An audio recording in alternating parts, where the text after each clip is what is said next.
Hi guys, welcome back to Alamat, where we translate and narrate Asian myths, urban legends, and horror stories to share with the world.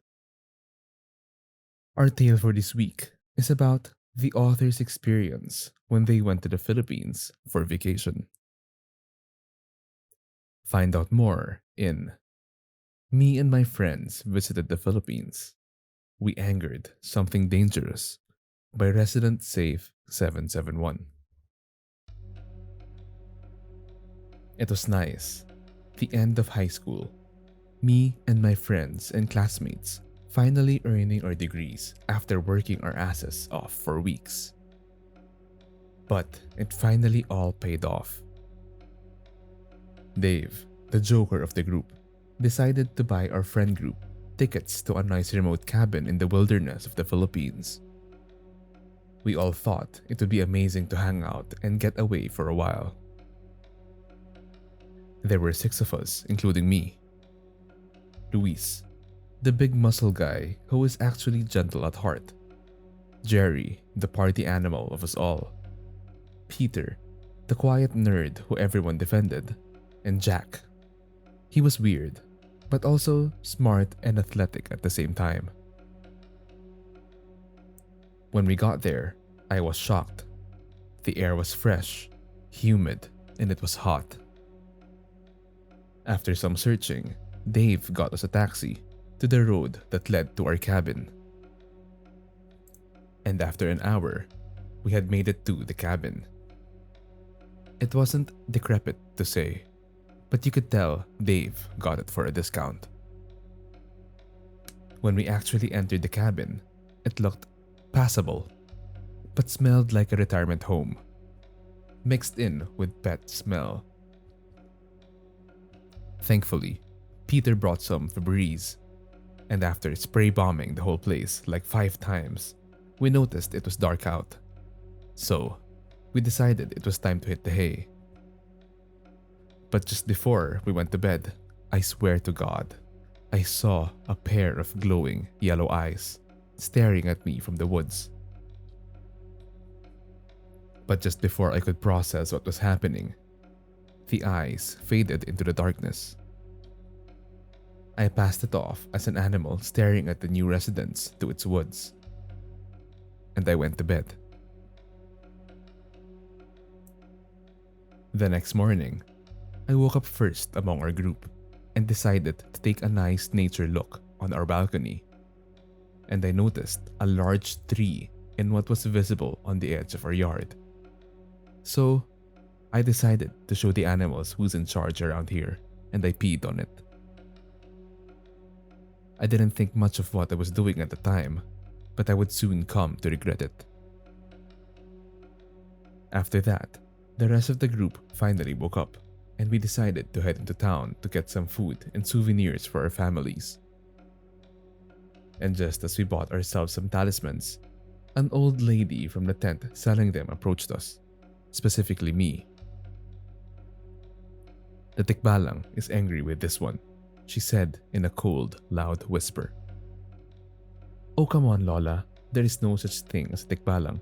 It's just a story they tell to young kids so that they don't wander off into the woods and get lost. The old lady gave her a stare and looked back at me.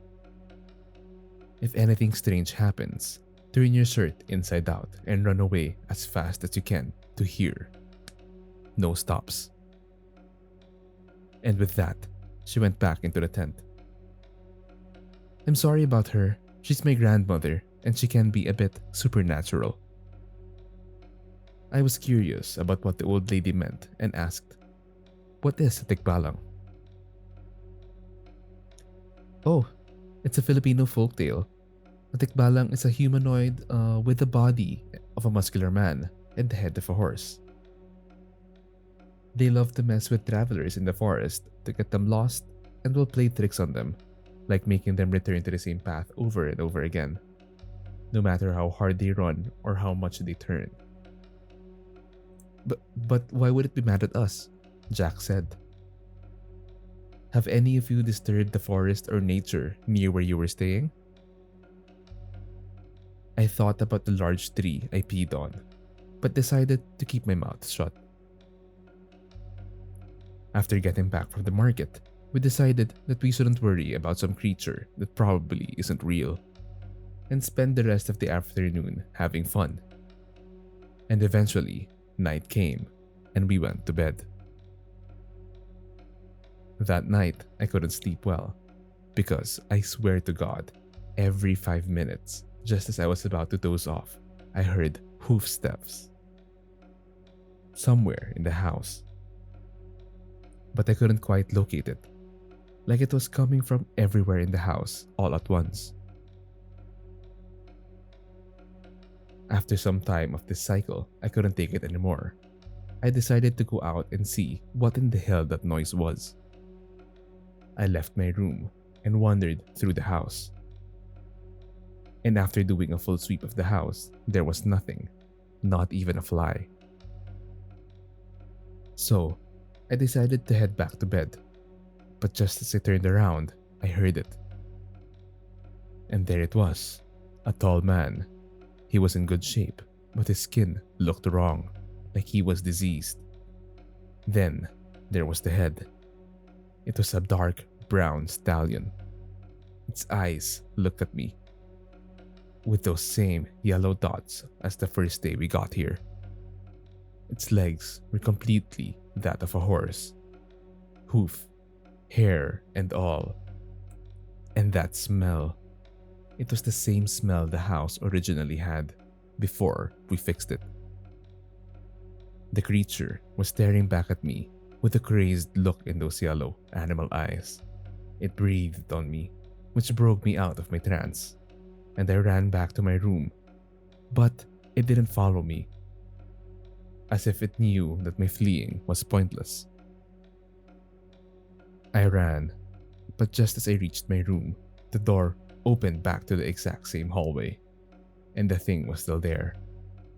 I ran again and again and again for what felt like miles, until I was sweating with exhaustion. There stood the creature, standing completely still, almost like a statue. I realized with absolute horror, this was the tikbalang. I frantically tried to remember what the old lady told me, and I flipped my shirt inside out as rushed as I could. And when I put the head through the hole, the tikbalang looked confused, as if it couldn't recognize me. I didn't waste my opportunity and shoved the creature out of the way and ran out the front door. I ran all the way back to town. My legs ached and shaked as I looked for the original tent with the talisman.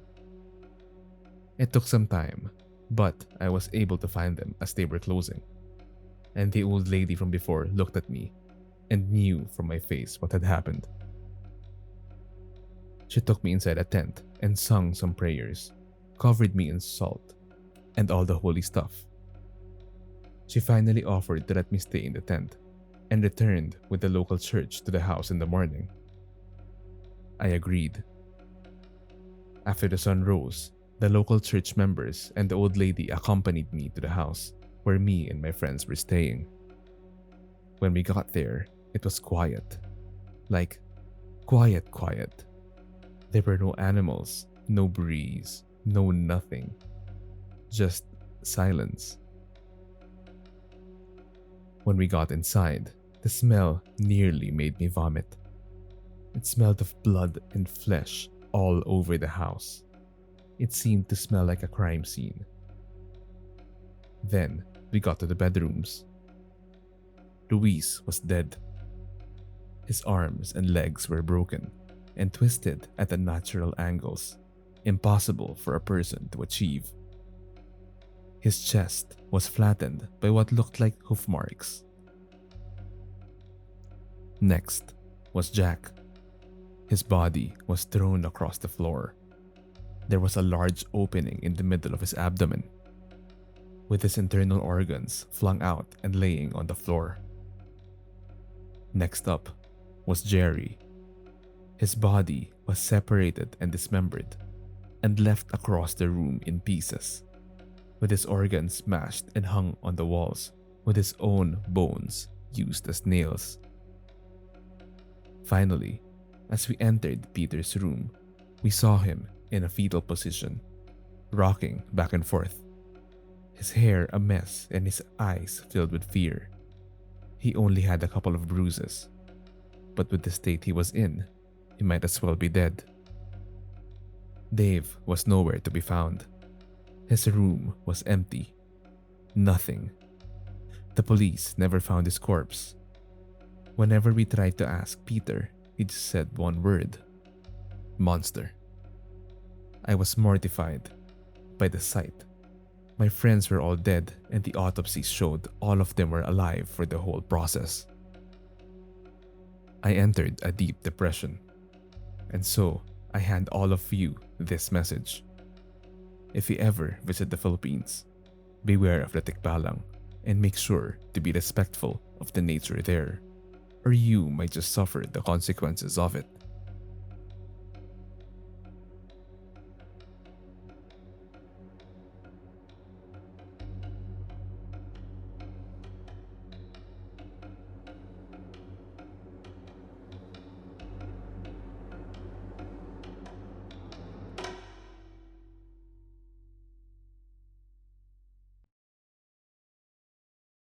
What do you guys think of this week's episode?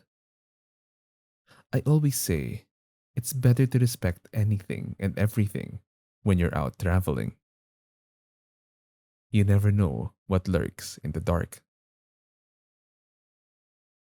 If you enjoyed this week's episode, don't forget to like, subscribe, and share this channel to your friends and family.